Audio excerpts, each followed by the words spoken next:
As 'n mens Matteus 25 vers 31 tot 46 alleen lees, dan kan jy maklik dink dat ons by Christus se wederkoms in die laaste oordeel geoordeel sal word op grond van ons goeie werke.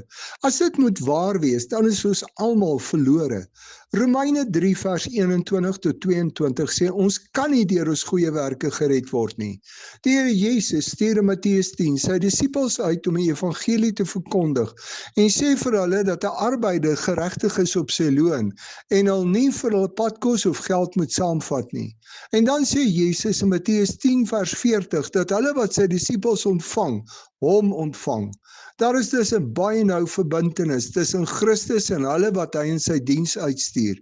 Die volgelinge van die Here Jesus en Jesus se werk deur hulle kan nie van mekaar losgemaak word nie.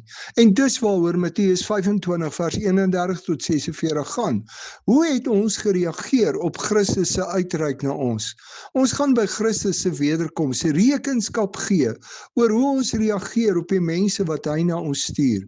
Christus kom deur verskillende mense na ons, mense in wie ons hom nie verwag nie, en ons moet met liefde en respek op elkeen van hulle reageer, asof dit Christus self is wat na ons kom. Jesus Christus het sy lewe aan die kruis gegee, omdat hy wil hê dat elke mens gered moet word. Volgelinge van Jesus antwoord op sy liefde, deur Christus se hart van liefde teenoor ander te leef. As ons dit nie doen nie, sê dit dat ons nie vir Christus in ons lewe het nie. Wat sal die mense wat hier in Matteus 25 vers 31 tot 46 genoem word, sê oor jou verhouding met die Here? Wat sal die Here Jesus by die wederkoms sê oor hoe jy reageer het op sy werk deur mense aan jou?